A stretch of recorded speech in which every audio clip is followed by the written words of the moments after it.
Hi, and thanks for joining me. Right now we're going to focus on our 72-hour kit, specifically what you're going to house your 72-hour kit in, the container you're going to use. Of course, there's many different options. Those options you might need to consider your needs, your preferences, or even the area that you live in. So I'm going to show you some options that you can use. Of course, there's many other options out there that I'm not going to show you in this video, but this is just to get you thinking, give you some ideas. But one thing I want to bring home to you as a takeaway from this video is do not wait to start your 72-hour kit. Use the budget that you have. Whatever your needs are, whatever you can start with, start preparing now. Do not wait, because the longer you wait, something's going to happen and you won't be prepared. So make sure that you're prepared and all will go well. So let me show you some of the options that I have, and let's start off with a bucket.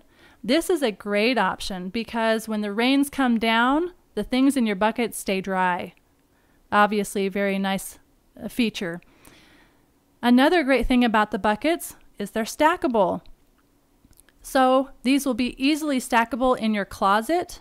You have the whole families right there, maybe your children's, and on top of that is the parents and so forth. So this is a great option. I would say the downside to the buckets is this. If you're having to walk a long distance, so you don't have your car, something happens and you have to flee fast, having to carry this on your arm is not ideal. However, if that's all you have, it's a great option. I would say that this would be best if you could put it in your car and flee. Or if you're going to end up staying home, maybe there's a storm that came your way, the electricity's out, you don't need to leave your home, you have it there, it's perfect. If you have to leave your home because of a fire that's nearby, but you don't have to go far, great, you have this bucket. But if there's a fire rampaging through your area and you have to flee on foot, this might not be ideal unless you have a wagon or something that you can put it on and pull along with wheels. It is water resistant, so that is great. The other option for a water resistance container would be a clean garbage can with wheels. That way you could put everything in there, your 72-hour kit. Of course, not your garbage. You want to keep it as clean as possible, but you could put your 72-hour kit in there and the things in there won't get wet, and then you could pull it along.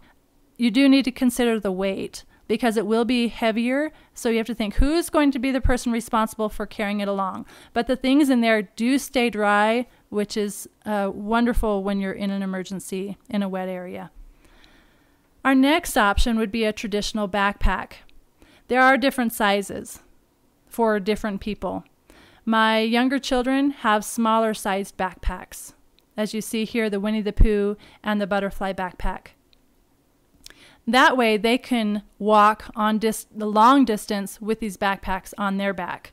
Of course, when you're packing for a child, you want to make sure that it is lighter so they can carry it for a longer distance. It might be, I actually have a video that explains about children's backpacks as opposed to adult backpacks.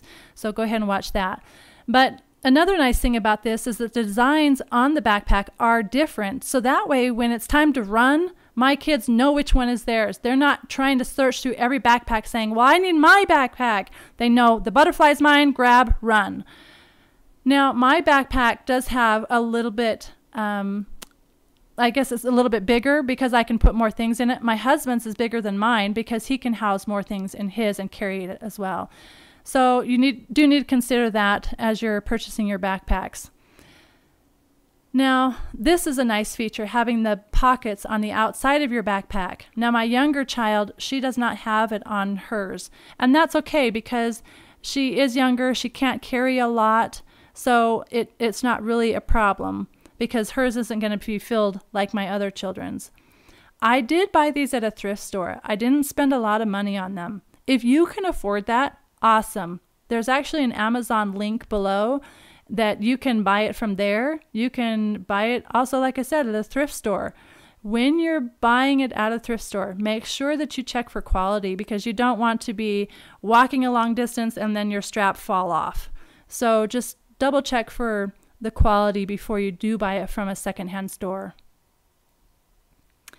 Here's option number 4. This is a backpack with wheels. As you see, there are wheels on the bottom here. It is a very nice option because if you have maybe a younger child who can't carry a heavy backpack on their back, then they can wheel their backpack along. One downside of this, I would think, would be if they're tired, it's going to be a little bit heavier because there is those extra things on there like the handle and the wheel set and all that. So it does add the weight. So once they're tired, then somebody else has to carry that along. But if it's best for that child or that adult, then I would consider having something with wheels. So again, if they're tired, then you have to then wheel it along, or you can put it on yourself as a backpack. So we have one backpack that I'm actually going to take the stuff out and put it in here because I bought this at a thrift store not too long ago. So this is a great option. If you do buy it from a thrift store, just double check that the zippers work as well, because you don't want to, again, be out in the middle of nowhere and all your stuff everywhere because your zipper broke. So double check your zippers, make sure that they work before you purchase it from a secondhand store.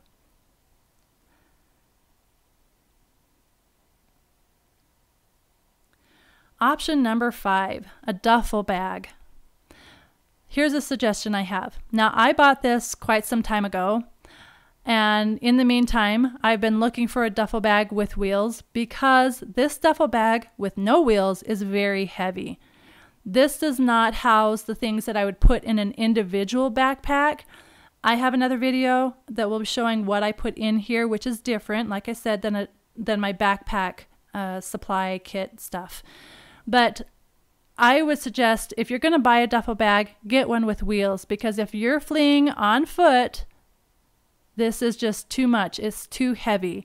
So having wheels on it would be the most ideal. But it is an option. Again, I'm going to go back to if you have it and that's all you have, use it. Don't say, well, I don't have wheels, so I guess I won't start my kit. No, use what you have now.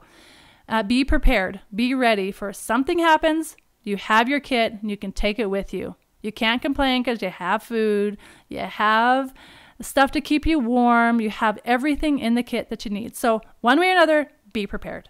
But if you have an option, get it with wheels. Let's see, here's my next suggestion as far as a container goes. And this is a suitcase with wheels. Well, if I can get the handle to work, I'll show you. Well, it's not standing up, but the handle does work and it does roll along. Now, I bought this at a thrift store, and I typically go to the thrift store called DI, Deseret Industries. I find that they're a little bit cheaper than other thrift stores, but whatever is near your home, go there. Doesn't matter. I bought this, well, actually they're asking $15 for it, but on the handle, the top part, a little part is broken off. So I said, could you, reduce the price a little bit? And they said, sure, how about $10?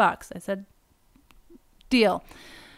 So this was really nice because it came with 2 suitcases, and I haven't put what I wanted to in this. Actually, that duffel bag that doesn't have the wheels, that stuff's going to go in this here suitcase. I've been looking for some time for a suitcase or something with wheels. I finally found it. So if you don't have it with wheels, don't worry. Just get something. But it is a nice option. This is more like for the heavy things, not really your personal backpack or things. I'm going to show you in another video on what I put in here. But again, it's a nice option. I think that's all for now. Really, find some container that you can put your 72-hour kit. Think of your area. Maybe it's more wet, maybe snow. You might want to consider the bucket for some things. Do you want to do it for all things? I don't know. But it is an option. So I think that that's it for now. Find something in your home, at a thrift store, at Amazon, Walmart, whatever. Find something that you can put your 72-hour kit in, and watch our other videos for what in the world do I put in these? We'll talk later. Take care. Bye-bye.